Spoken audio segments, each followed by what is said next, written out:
Hello, I know Vera Brown and then John McCarthy from Oldham.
Commemoration. This time it's a centenary, so it's a big one. So this time, 2 weeks ago, this day 2 weeks ago, at the same time, we had a Centenary Commemoration to remember Captain Patrick White, who lost his life in Spike Island, who was the Meelick goalkeeper of its famous 1917 team, but ultimately gave his life for Ireland in the prison grounds of Spike Island. And today we're again here for another commemoration, as I said, a centenary. People talk about that whole 1916 period right up to when we got independence as the glorious years, and achieving statehood and knowing that a flag belongs to yours and having independence, it is glorious in its own right. But to achieve that, there was huge suffering, loss of life, and it's for that reason we're here today to remember two of our own Claremen who gave their lives for Ireland just a few hundred metres down track here behind us in Woodcock Hill. So just at the outset, to welcome each and every one of you here today, and to thank Philip Doran at the outset for playing some laments there on his Highland pipes. We want to extend a very, very special welcome here this afternoon to the Gleeson and McCarthy families, to TJ Larkin and members of the West Clare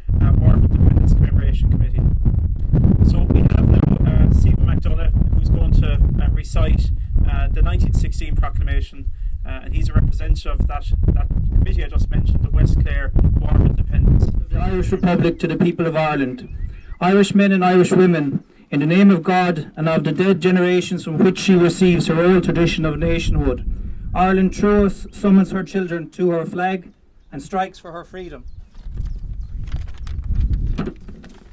Having organised and trained her manhood through a secret revolutionary organisation, the Irish Republican Brotherhood, and through her open military organisations, the Irish Volunteers and Irish Citizen Army, having patiently perfected her discipline, having resolutely waited for the right moment to reveal itself, she now seizes that moment, and supported by her exiled children in America and by gallant allies in Europe, but relying in the first on her own strength, she strikes in full confidence of victory.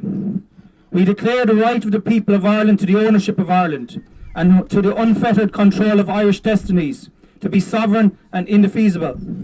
The long usurpation of that right by the foreign people and government has not extinguished the right, and nor can it ever be extinguished except by the destruction of the Irish people.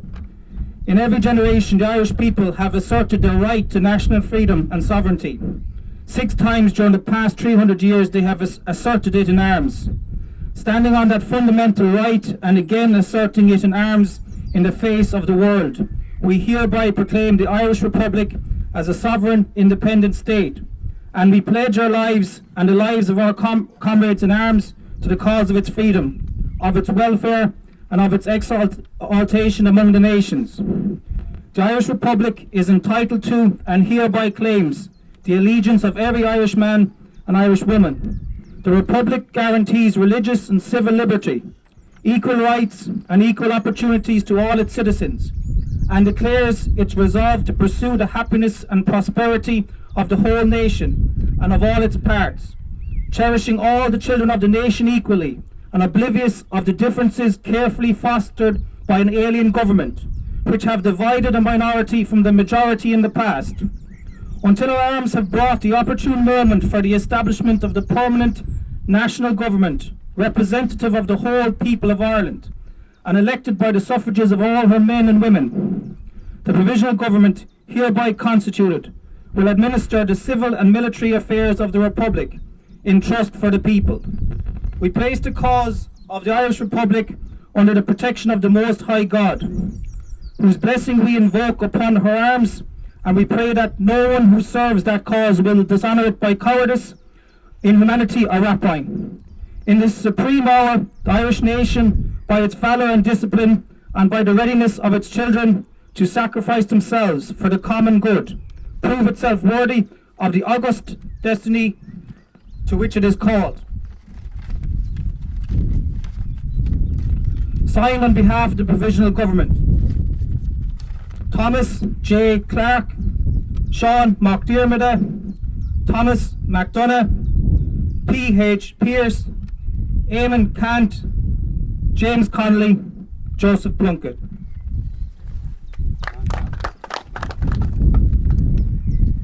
Thanks, Stephen. In a couple of moments we're going to have Johnny White will recite a poem about the day's events, but a few lines I think really jump out of the proclamation. Again, that whole idea that statehood is achieved through struggle. Some people get to survive a struggle and they get to wear medals and parade them, and they're passed on through family and through generations. But there were 2 lines as he read it: pledging lives to the movement, but also sacrifice themselves for the common good. 2 direct quotations from the proclamation, and that's certainly what Gleeson and McCarthy did in giving their lives 100 years ago. So Johnny, you might recite for us. There's a quite a beautiful and poignant poem relating to what happened that day, the Meelick ambush. As I roamed out that morning, it was the 26th of June. I went to Meelick churchyard and there I saw a tomb. It was then an old man told me as a tear fell from his eye that underneath that cold green sod young Gleeson and McCarthy lie. Arise there, Chris McCarthy, arise and come tell me true, for I went to the Meelick ambush that day along with you. And you stood upon that railway track and you fired that warning gun, and you died to save your comrades. You did, my darling son. It was on a Wednesday morning between 10 and 12 o'clock. The soldiers had machine guns, and to Meelick they did flock. With vengeance on their countenance, their orders were severe. 'Twas informant's information that so swiftly brought them here. Then we raised them on our shoulders, although they were dead, and we buried them in Meelick with the shamrock at their head. And their relatives and mourners with broken hearts all cried, as two of Ireland's bravest boys lay dead there side by side. On the day of their funeral, it was a touching sight. There were 24 clergymen, and they all dressed in white. They lie in Meelick's lonely graveyard now, the bones of manhood's pride. And may God have mercy on their souls, for you and me, they died. Thanks, Johnny. So we're now going to move on to the reed laying part of the ceremony. So as I said, there's two families represented here today. Tom Gleeson, if you could first come forward and lay a reed on behalf of the extended Gleeson family, please.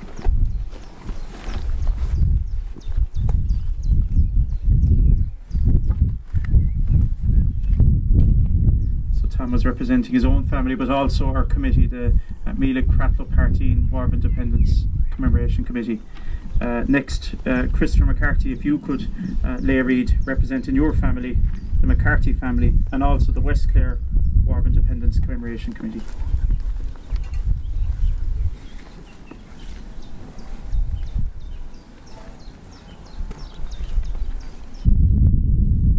Just take a moment before we have our oration today just to remember in silent thought and prayer both Gleeson and McCarthy, who gave their lives 100 years ago. To also say that they're buried in Meelick churchyard. We've also marked the graves with lead raying there as well, so that has also been done.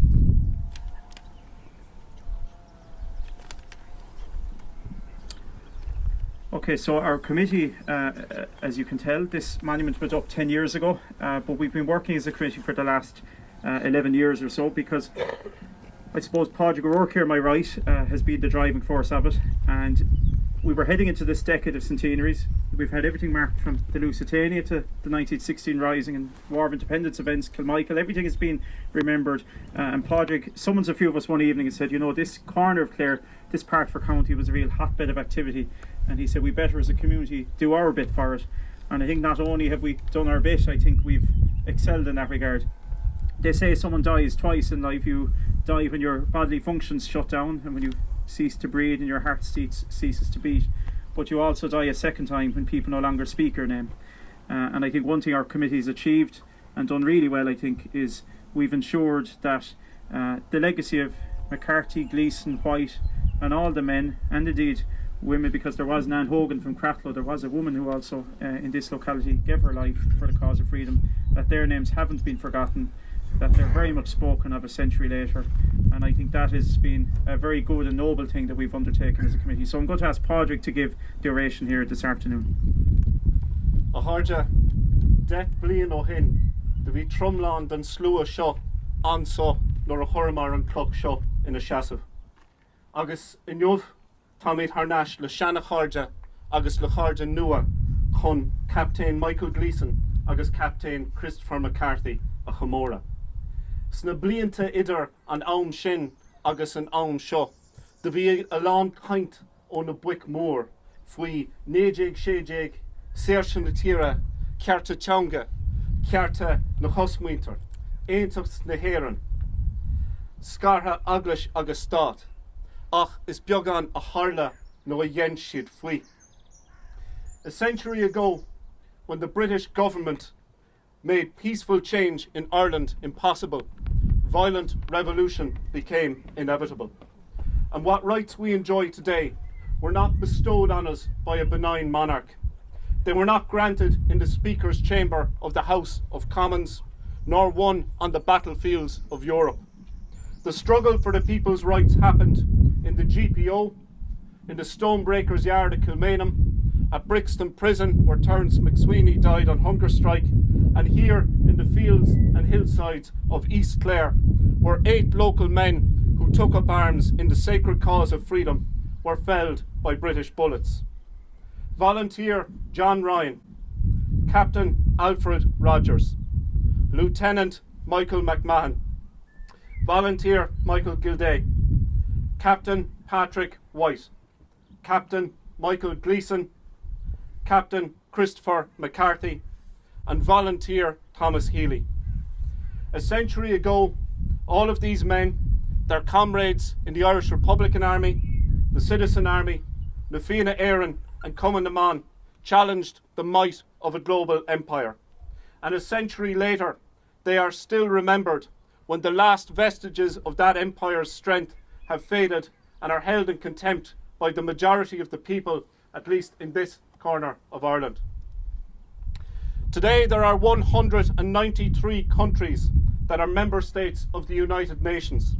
The British invaded 171 of them in their quest to establish an English empire. And when we examine the history of colonialism, not just in Ireland but in Africa, India, America and across the globe, there can be no doubt that the imperialism, the exploitation, the prejudice, the racism, the greed and the religious sectarianism that England's empire was built on was wrong. These things were wrong 100 years ago, they are wrong today, and they will always, always be wrong. And no amount of academic revisionism or distortion by political and media elites will ever change that. On the 15th of March 1921, the I.R.A. attempted to raid the Limerick to Ennis train to capture and search the mail for intelligence purposes. But the Republicans from the East Clare Brigade were themselves ambushed by the British soldiers on board. The two men killed, Captain Michael Gleeson and Captain Christopher McCarthy, stand out as two of the bravest and most selfless heroes on the East Clare Brigade's Roll of Honour.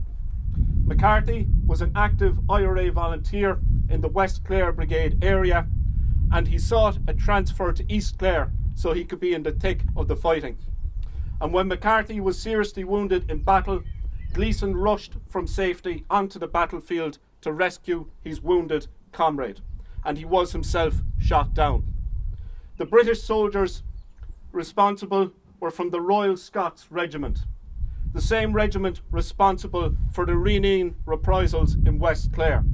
They murdered both men, shooting Gleeson and bayoneting McCarthy to death before desecrating his body.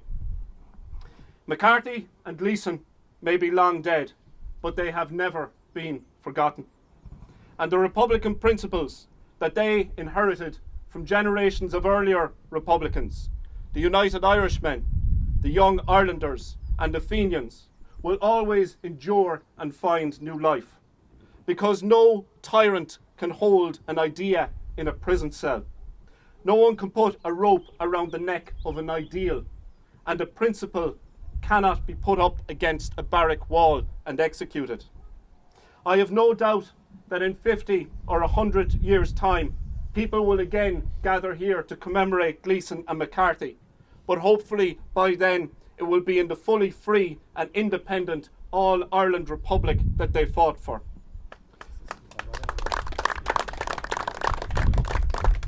To conclude, I would like to quote the words of the leader of the 1916 Rising in Galway and a veteran of the War of Independence, Liam Mellows, who wrote, "Many of those who fought for freedom and the Republic were poor.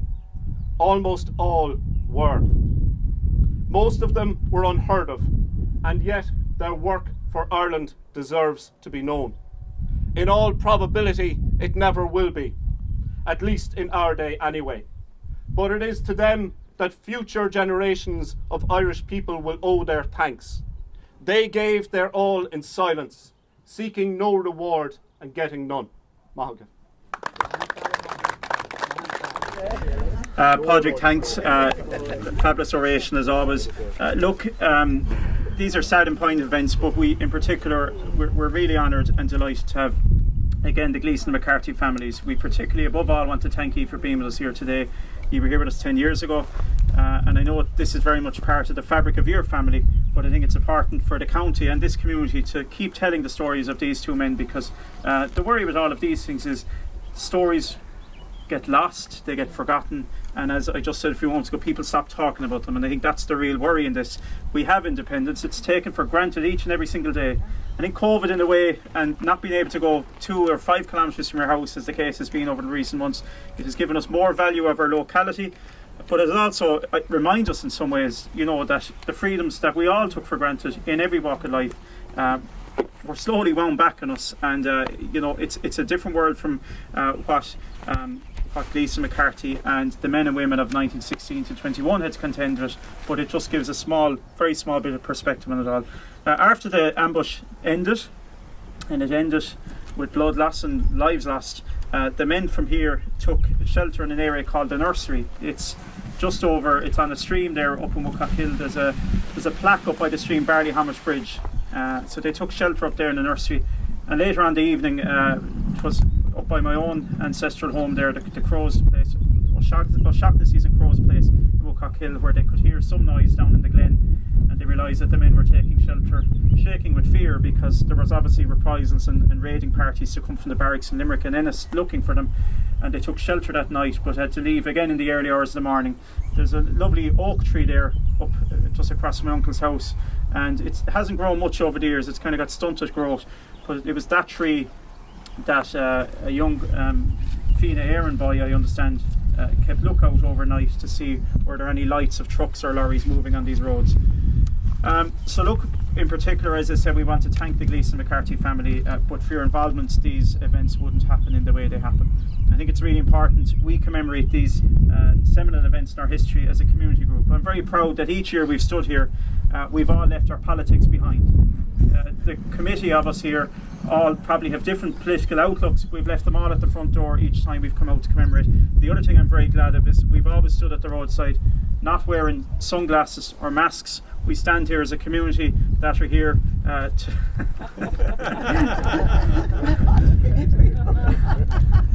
that's not a cue. The government's telling some of us to wear masks.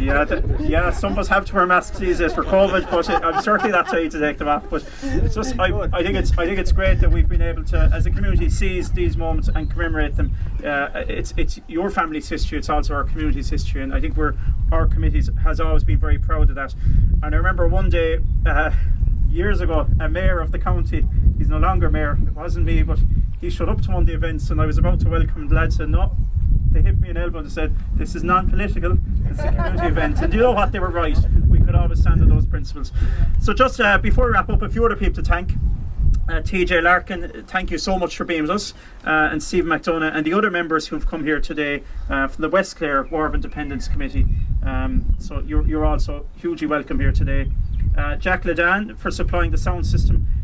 I remember this being the same sound system 10 years ago. So I think all Jack has changed are the batteries, but it still works really, really well.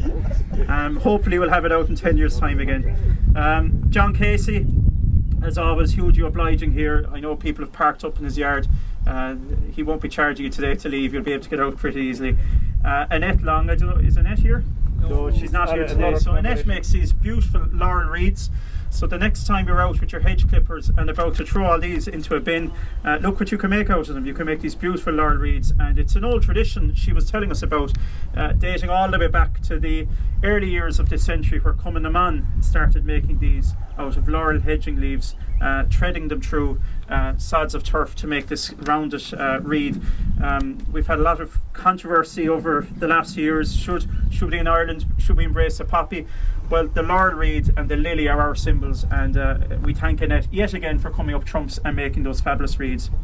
Philip Doran, as always, for leading us in the pipes. You can't have commemoration without good music, and we'll close it very shortly with the national anthem.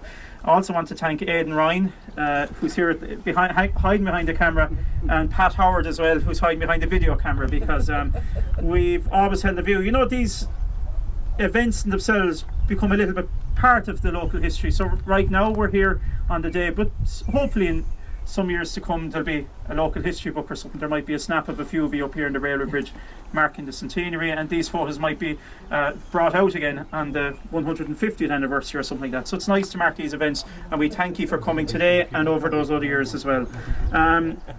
just before we wrap up, there is, unfortunately and sadly, there is another commemoration again to happen next Sunday, because there was a lot of lives lost during this period. So next Sunday, we're going to assemble in 6 Mile Bridge at 12 p.m.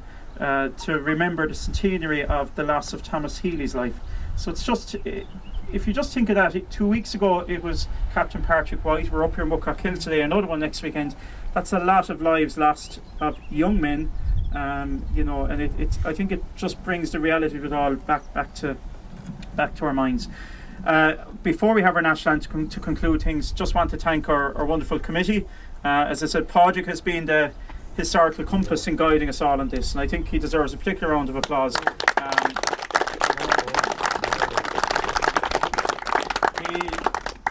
I hope your committee members forgive me for saying he literally does everything. As you saw, I arrived a few minutes late again today. He handed me the script printed. I was fumbling for it in pockets. He had it printed already. He had the flag set up. I'm not sure who's trimmed the grass, but we thanked him for that, because it's... No, I do the one of them down a couple. Oh, well, That big fella down there. Do the one now. oh, good. Fair play. But it's... yeah, look, it's the place is looking fantastic. But Padraig, from everything from choosing the stones to writing the epitaphs, has been the guiding force. I was saying here, we'll just let this vehicle pass.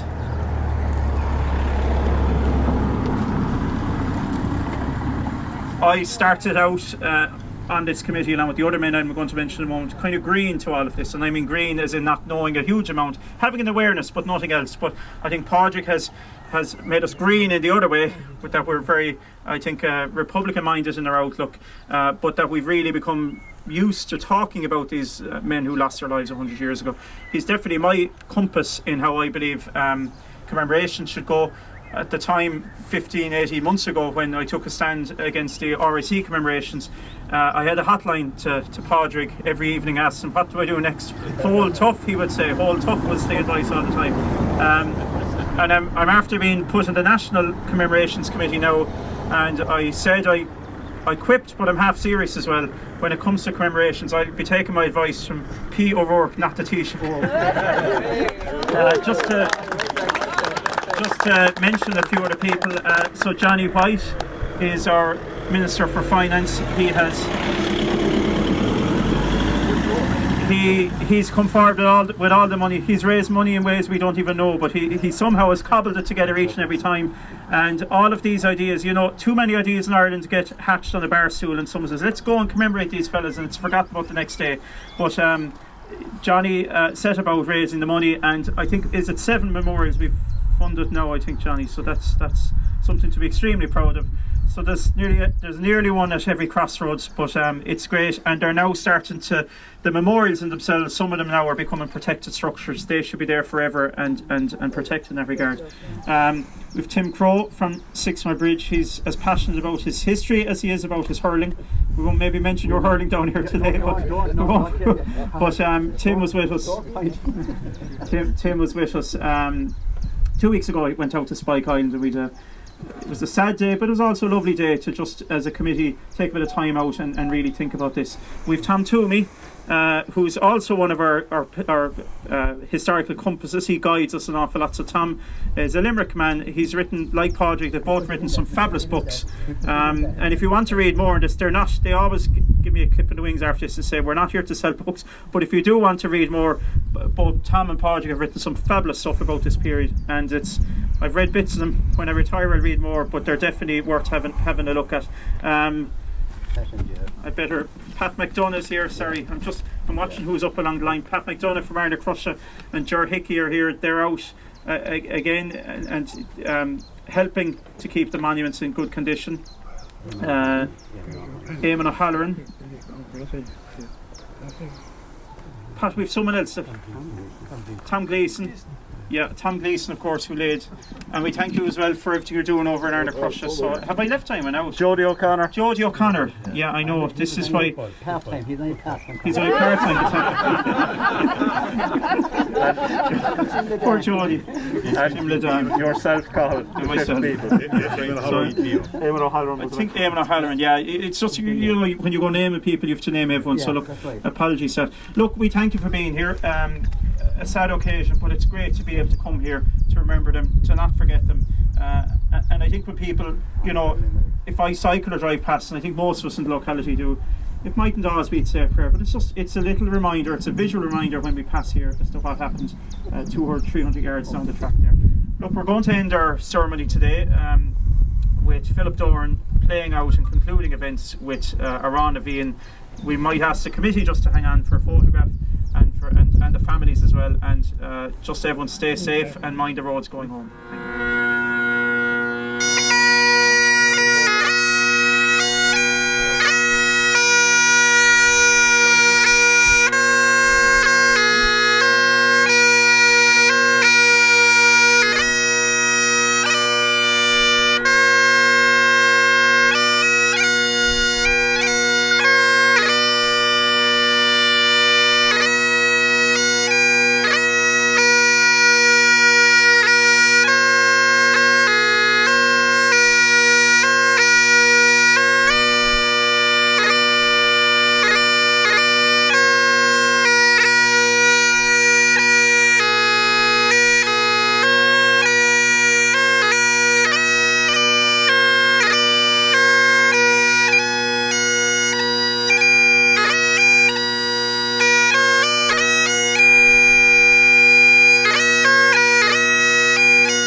Thank you.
Was there a